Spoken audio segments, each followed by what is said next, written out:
one of us who is walking on the earth, there is an ordination on our lives.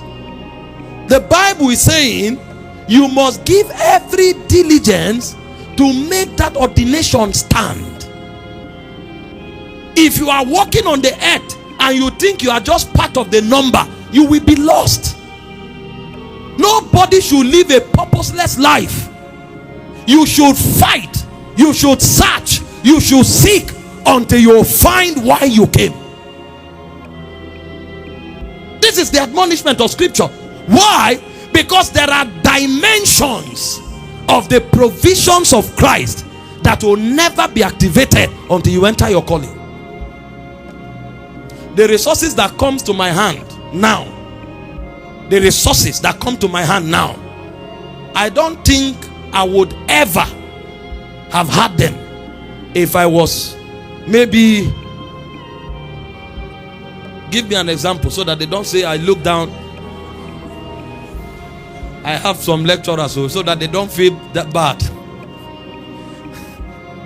But okay, let me use an innocent one. When I was young, one of my biggest desires was to become a pilot.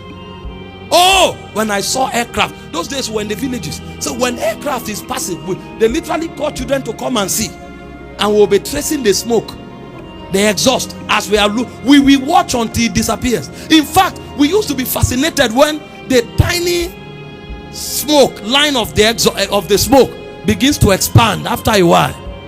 Oh my God, he used to bless us. And one of my ambition was to become a pilot. But as I grew, a switch to a soldier, a switch to a lecturer, a kept switch.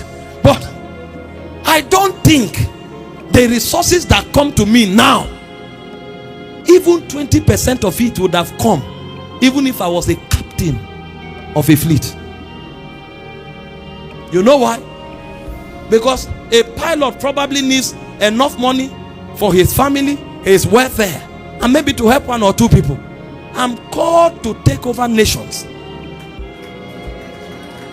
I'm called to lead a generation. I'm called to win souls to the kingdom in their millions. It takes money. So what God does is that on the strength of the favor and the honor he put on my life, he touches people's heart to give to me. And when they give, they don't need me to know them. In fact, it's headache if you try to greet them or thank them. No. They want to be anonymous. They hide. You don't need to thank us. Just keep doing what you are doing. Their ambition is to support you. And they are blessed when they just see you manifesting. They feel they have a part in it. And yes, they do. Because that's what Paul said. You are partakers of my grace. And they share in the reward.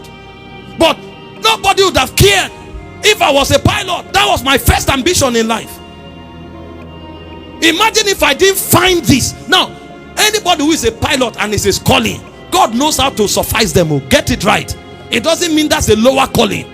It means that's what God ordained for them. But this is what God ordained for me. And because of this, my goodness, some of the things that happen in your life, even you are shocked.